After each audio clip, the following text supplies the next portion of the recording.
Welcome to the second hour of tonight's bulletin. Thank you for being part of our feedback. And we want to focus fully today on the 13th Parliament. All right, the 13th Parliament. The National Assembly is our agenda tonight, and a bit of politics here and there because, you know, in the Constitution of the Republic of Kenya, the majority have their way, minority have their say.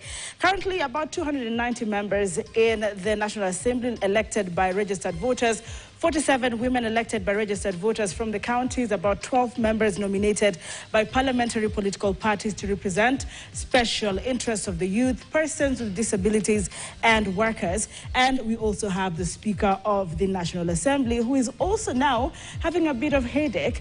And of course, some of you have been conversing with us around what he ought to do in as far as his position is concerned. Now, the two coalitions, Kenya Kwanza and Azimio. If you followed closely after the elections 2022, a lot of conversations around the supremacy battle surfaced up. Now that supremacy battle is again coming back. Some are asking, is it a little bit too late for that court ruling? Other leaders are even saying it has been passed and it is way behind time. I do not know what the gentleman in studio will say. We have with us tonight Peter Kaluma, Member of Parliament, Homa Bay Town. It is very good to see you. Good evening. Good evening. I didn't want to start this way, but some are actually texting in and saying that you are the most current, trending, quote-unquote, watermelon. Why would they say that? I don't know. They don't understand the Constitution and our current structure of government. Okay. You hear people keep saying there is something called opposition in Kenya. There is something called government side. And added to the confusion by my good friend Manzo, yes, they believe so. All right. The fact of the matter is that we don't have opposition in a presidential system of government that Kenya is. You have opposition where you have a parliamentary system, and in that parliamentary system you have the government side from whom ministers are appointed among members of parliament like we had before. And the other side you have opposition. All right. In a presidential system, you don't have opposition. Instead, the role of the opposition, which is oversight of the executive and of government, is on parliament as an institution. And if Kenyans understood that, they would not have any issue. I hope we'll have good time to educate them today, because I'm seeing this ignorance, not just from Kenyans outside there, but even from media, all mainstream media. You hear people saying opposition is dead. Yet they killed the opposition when they promulgated the current constitution. There is nothing like that. So they killed the opposition when they promulgated the current... and created one government and gave it the power to oversight. So what we have is hangover, people thinking there is some opposition, and they appear to equate that opposition to ODM. Interesting. And that is the confusion. Interesting. So Parliament as a unit should be leading oversight against the executive arm of government. But they think there is some imaginary opposition which is not there. I'll come back to you because we also are very keen on the role of the Parliament anyway. Some are arguing that the 13th Parliament in general, even with the Senate, is the most failed, Parliament to sit in the House. Let me hear from Senator, of course, Dan Manzo, the Senator Makueni. He has said there's some confusion that you as well is causing. I'm not part of that confusion. Okay. The conspiracy is bigger. What has happened is that we are supposed to have majority and minority in the House. And the work of both majority and minority is to check government in totality. Unfortunately, what has happened is the so-called majority has gone into bed with the executive, and Kenyans are very annoyed with the current parliament.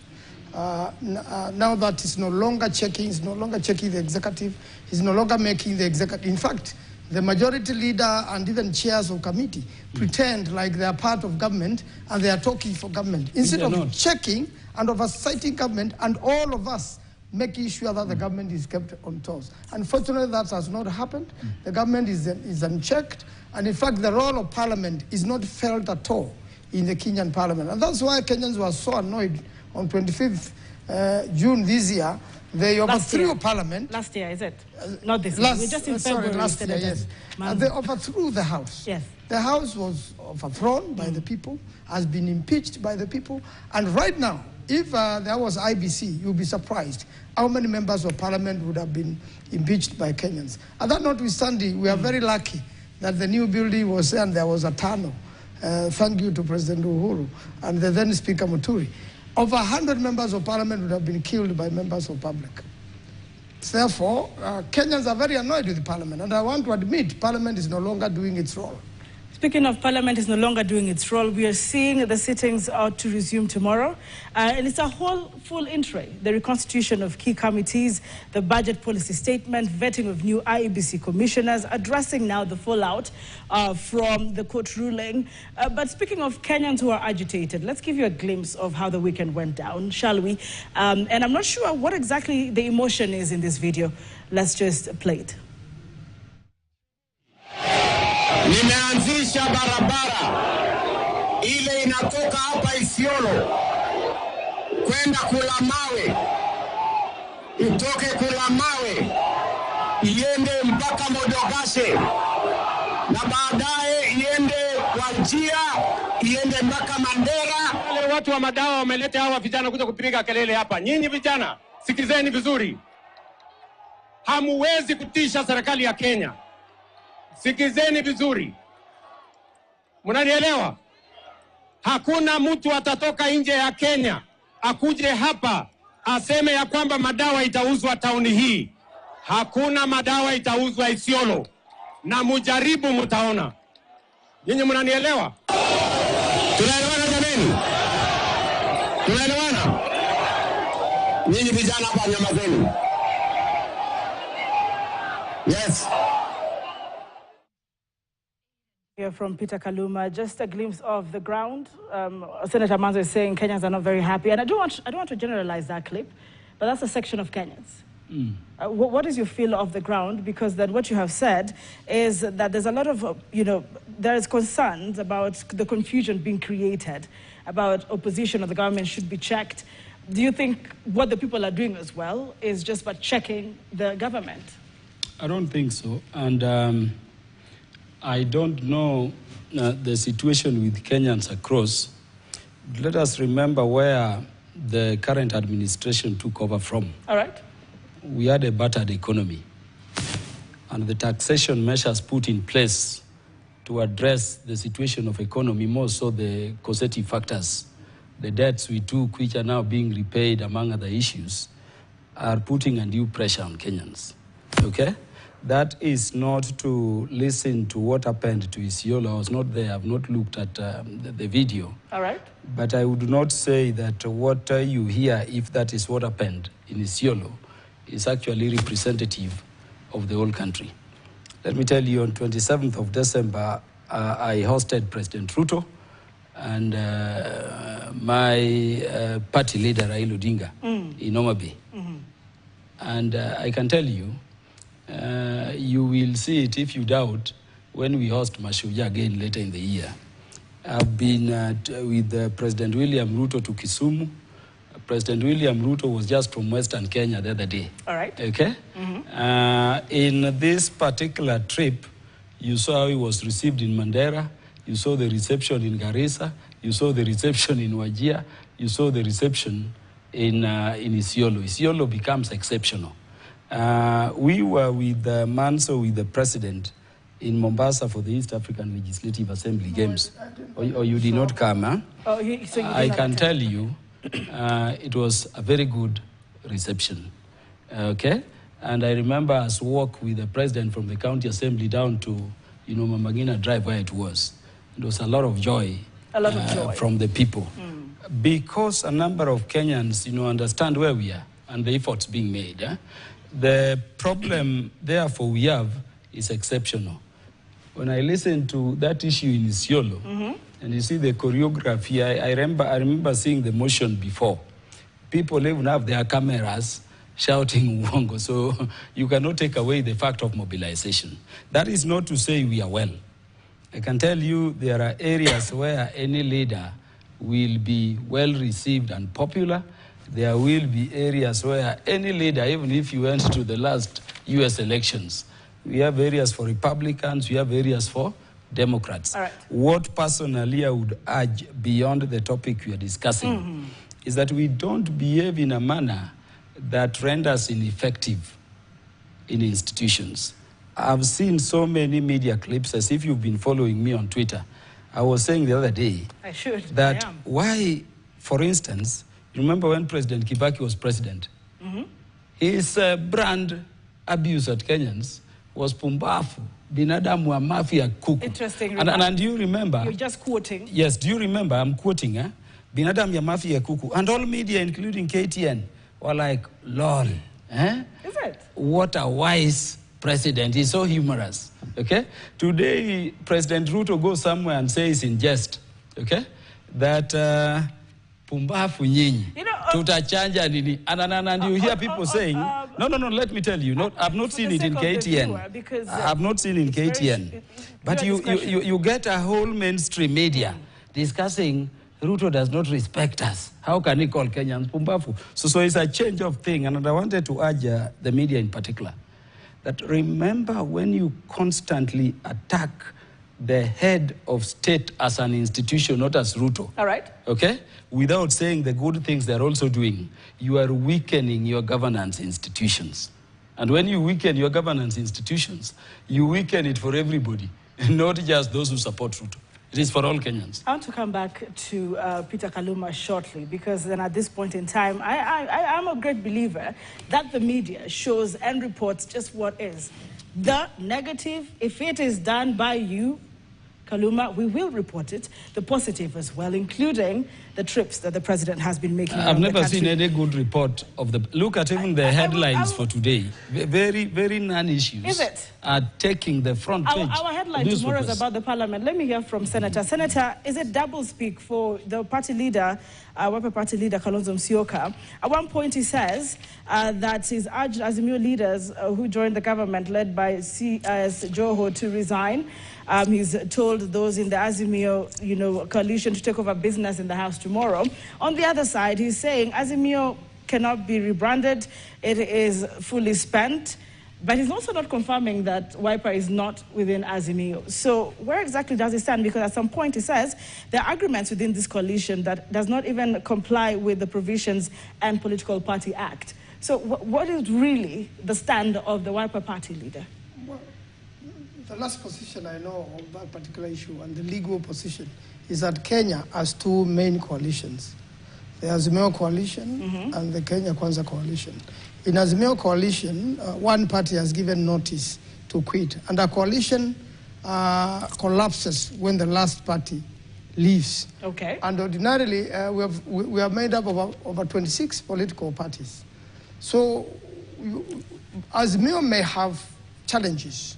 Like, for example, ODM is in bed with the government, but ODM has not signed a single document. The leader of ODM, now a serious candidate in African Union, said that we have only donated to the government or to Kenya Kwanza a few experts who can help the government stabilize for the benefit of the people.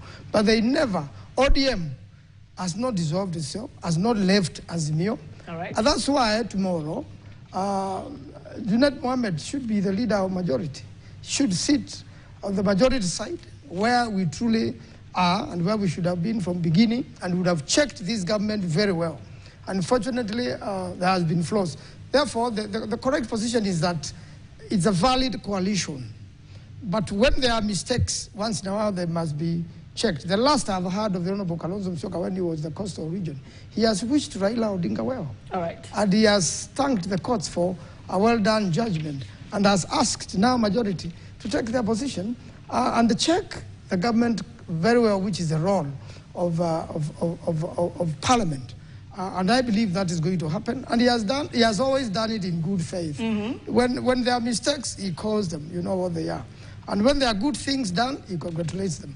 I am very sure with his network of friends across Africa, and Honorable Raila Odinga also has very many personal friends who are presidents today, because he's been in this game for a long time. Honorable Kalonzo Musyoka has wished Raila Odinga well. And he also, when this happened, Wiper Party does not attack ODM, nor does it attack Raila Odinga. Right. And Raila Odinga has also advised ODM, Kalonzo Musyoka is a long time early, don't attack him, don't attack the party. And we work very well together. And we have a role to make sure that the government does the right thing. All right. Now, I want to hear this ruling, and then I come back to Peter, because there are Kenyans who are asking, we missed that ruling, but we have a glimpse of it that we want to play for you, and then we can find out then from the members of the Parliament, both in the National Assembly and in the Senate, who also have legal backgrounds, by the way, how this will play out, because we've heard the majority leader in the Senate, Aaron Cheriot, saying, and as far as they're concerned, they will be aligning things or people in the committee to reflect the broad-based agenda. How will that turn out? Here's a glimpse of that judgment earlier. In the process declaring Kenya Kwanza the majority party in the National Assembly, the Speaker acted arbitrarily and violated Article 108 of the Constitution. The Speaker had no basis to disregard and dismiss the registrar of political parties information on the membership of Azimio Coalition and Kenya Kwanza Coalition. Simultaneous holding of the position of the Speaker with that of leader of a political party and the leadership positions in the ruling party coalition, as in the case with the current National Assembly Speaker, Honorable Moses Wetangula, who is the leader of Ford Kenya and holder of key position in Kenya Kwanza Coalition, reasonably evokes appearance of bias and undermines its neutrality role as the Speaker of the National Assembly. Well, this reminds me to also encourage you to grab a copy of our newspaper tomorrow. We'll share that headline again. But let me start with Peter Kaluma. If you heard Aaron Cheriot speaking, in fact, he likened the judge's decision to a mere opinion, like any other Kenyan would have an opinion. He said that the judge failed terribly short in parliamentary practices, which of course you'll walk us through. Which are these practices? And also, he said that dunia imesonga, if I would use Kiswahili directly. I mean, what is your opinion in as far as what Aaron Cheriot said and the judge's pronouncement, even in the position of the Speaker, Moses Wetangula? Yeah, as today, as ODM members, we started the week of prayer and fasting for Baba to win the seat of chairperson of the AU Commission. That is why you see I'm tired. I've not eaten since morning. Let me say we are not supporting Baba because he's a Kenyan, but we believe he has the right vision, he has the right plans, he's passionate about the whole of Africa. And we pray, even as we are here, with Honorable Manzo, that it succeeds. It will be the pride of Kenya. I want to request those Kenyans who are attacking Baba on the media for another candidate from outside of the country, you know them, not just in the media here, but also largely on X and on the social media platform, that cannot be more unpatriotic. I think we need to know there are things over which we should converge as all Kenyans. In terms of where we are with this decision, yes, let me say that when we went for elections, the Azimio Coalition had 171 members of parliament elected on their side. The numbers which were elected on Kenya Kwanza were 165. And then we had 12 members who ideally should be independent, meaning not elected in other political parties. But of course, in Kenya, they align to political parties. So that if determination on which side is the majority were to be made, as the court rightly says, as at that time, Azimio was and should be the majority party or coalition in Parliament under Article 108. And I know we easily agree with Manzo on that. In fact, Manzo will tell you we were drafted as lawyers within Azimio in our first meeting after elections to see how we would ensure that happens. And the report we gave back to the coalition is that we could not go to court before Parliament sat because the court would be saying you're acting in vain or in a vacuum. Nobody has denied you your majority position. And so when we went to Parliament, the Speaker, upon election, declared Kenya Kwanza the majority side. Now, that had a consequence in terms of how, the Kenya Kwanza, coalition started eating into our membership. Eating into your membership? Into Azimio membership. All right. If you remember, PA of the current Speaker of the Senate was a party of Azimio. They negotiated, and the former leader of PA is now the Speaker of the Senate, elected by the Kenya Kwanza side. There was Maendeleo Chap of Dr. Alfred Matua went, and Dr. Alfred Matua is now a minister in government in consequence of the arrangement they had. There was a Devolution Empowerment Party. There was CCU. There is MDG of Honorable David Ochieng. Remember, this was an Azimio party on our side. All right. David Ochieng crossed over, and he sits with me now out of that negotiated settlement within the Speaker's panel as among people who can preside over the National Assembly in a negotiated arrangement. Robust party. Then the UDM, the Robust Party, all right, is what hit us hardest, because this one's mostly had 1, 2, 1, 1, 1, 1 people. But the UDM party had up to 5 MPs. They 5 or 7. They also left us a block. So at that very beginning, following that communication, 14 members of these various parties essentially went to the other side and left Azimio. And indeed, they have never voted with us in common on anything. They are on the other side. In the House. Then we fell, therefore, with that, the numbers changed. Kenya Kwanza now had 179 to Azimio's 157 due to that shift. See, I'm telling you the reality and the practicalities, because it would be important for us to know that you may call yourself majority, but ultimately decisions in Parliament are made based on the numbers that are present. Those 12 of independents we had, leaving aside only 2, the other 10 completely shifted to Kenya Kwanza and were rewarded that way. So you see our numbers, the numbers building on Kenya Kwanza, the numbers getting lower and lower in Azimio. All right. Then you remember the attacks on Jubilee began.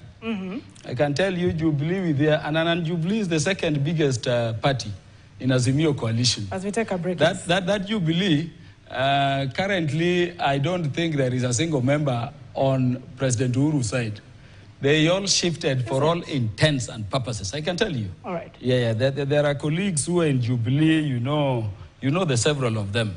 If you leave aside Honorable David Mwenje, who is the deputy minority, Mark Mwenje, I can tell you all Jubilee is for all intents and purposes gone. Then, of course, we remained with Wiper and ODM. I can tell you, I'm meeting my brother Manzo here. After how long, my brother? You now see Manzo more with Waititu and Rigathi Gachagua than you see Manzo with Kaluma and Raila. And that is the case with even our principal Vice President Kalonzo. And you remember you were quoting him saying, for all intents and purposes, Azimio is spent, it is incapable of being rebranded, all right, and for all intents and purposes, it has not even complied with the Political Parties Act. So that the decision of the court, if you would permit me to conclude, is the right decision. But it reminds me of a phrase in law called, justice delayed is justice denied. The reality on the ground is that we will go with a brand majority party, but in terms of effecting parliamentary decisions as a majority party, none. Let me tell you, when you go to committees, for instance, let me finish this. In 30 seconds. Yes, when you go to committees, for instance, all members in a committee vote to elect the chair and vice chair. With the actual and factual ground, I'm telling you, we will call ourselves majority, but all the chairs and vice chairs will be on the side with the actual majority. So that is the quagmire in which we find ourselves, that we have a beautiful decision we had sought, but a decision which, for practical terms, may only give us Pyrrhic victory. All right. So there's that ruling by the court, and I want to come back with Senator Manzo and Kaluma, saying, well, there is that majority declared in the court, but then, according to Kaluma, there's an actual majority. Gets me very, very interested in what they will say next after this break. Stay with us.